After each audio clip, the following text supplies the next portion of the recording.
Ratio decidendi आणि obiter डिक्टा म्हणजे काय? तर रेशिओ डेसिडेंडी म्हणजे रिझन फॉर द डिसिजन, म्हणजेच एखादा डिसिजन घेतला तर त्याच्या मागचं कारण काय. आणि ऑबिटर डिक्टा म्हणजे काय? तर एक्सप्लेनेशन फॉर द डिसिजन, म्हणजेच तो डिसिजन घेण्यामागचा त्याचं कारण काय. एक्सप्लेनेशन म्हणजे तो घेण्यास का भाग पडलं म्हणजे कोर्टाला किंवा जजला. तर याचं आपण आता उदाहरण बघूया.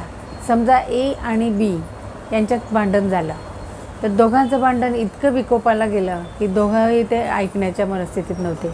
शेवटी एचा राग इतका अनावर झाला की एने बीला चाकूने घोसकलं आणि अंतिमतः त्याचा शेवटी मृत्यू झाला.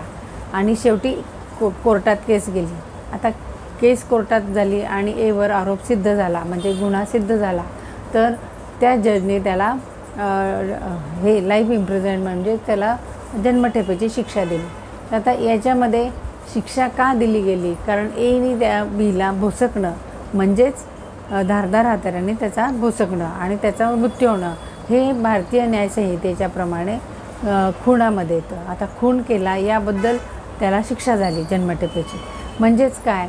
तर जन्मठेपेची शिक्षा दिली, परंतु भारतीय न्यायसंहितेत ह्या ॲक्टला गुन्हा म्हणतात किंवा हा खुनाचा आरोप सिद्ध झाला म्हणून त्याला जन्मठेपेची शिक्षा दिली.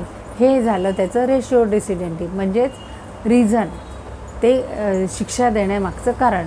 परंतु त्याच वेळेला जजने हे सामाजिक परिस्थितीत कशी चालू आहे, सद्यस्थिती कशी आहे की आताची जी नवी पिढी आहे ती व्हायब्रेट झालेली आहे, सडन अँगर किंवा त्याचा शॉर्ट टेम्पर आणि अविचारीप्रमाणे कृती करणं, हे जे सगळ्या भावना त्यांच्या वाढीत चाललेल्या आहेत. आणि म्हणून आता अशा प्रकारचे नव्या पिढीकडून क्रिमिनल ॲक्ट्स होत आहेत, हे त्या जजनी सांगितलं.